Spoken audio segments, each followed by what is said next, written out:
As we were discussing, the first aspect of emotional intelligence was self-awareness. Once you're aware of your strengths and weaknesses, limitations and needs and drives and feelings, that brings us to the second stage of emotional intelligence, which is self-regulation. The question sometimes asked is it important for leaders to be self-regulated, or is that have no consequence on the way they lead?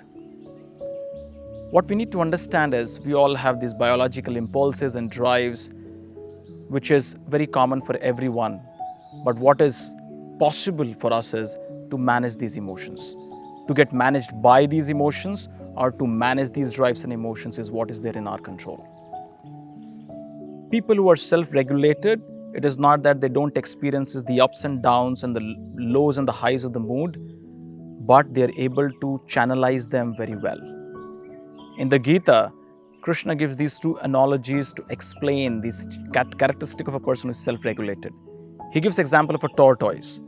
Just like a tortoise withdraws its limbs under its shell as soon as he sees some danger, similarly a self-regulated person controls his emotion as soon as he sees that he's in a scenario where his weaknesses are being plundered or he's being provoked or the situation is going to be volatile.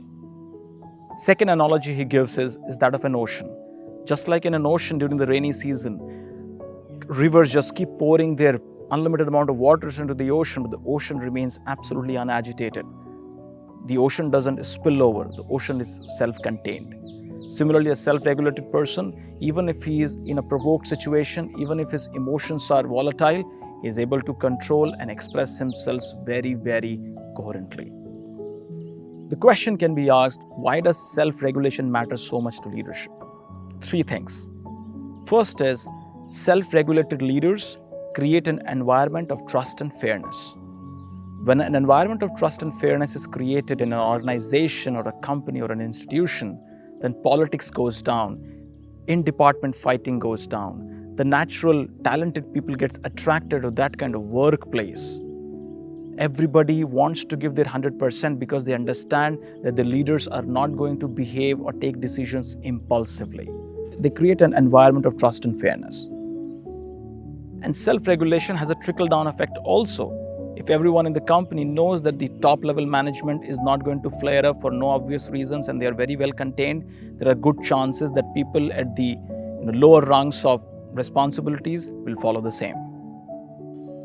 The second important thing why self-regulation is so important for leaders is because it engenders flexibility and adaptability.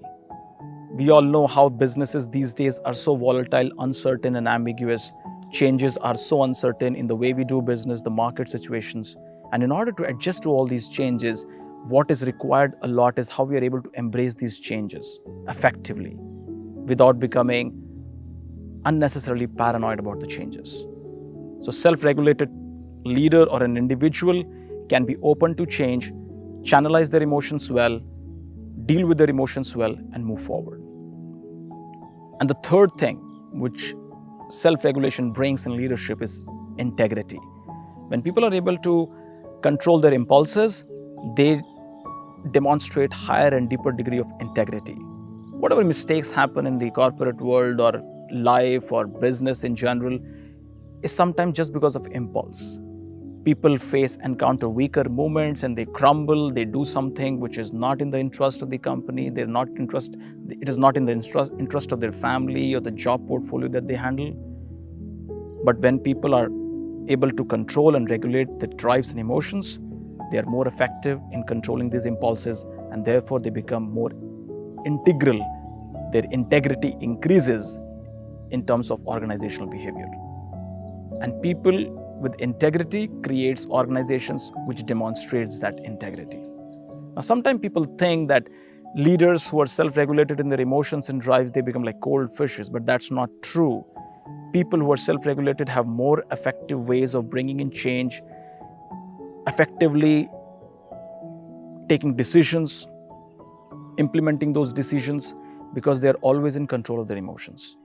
And a study shows that over-exuberance or demonstrations of negative behavior, negative emotions, doesn't go well with effective leadership.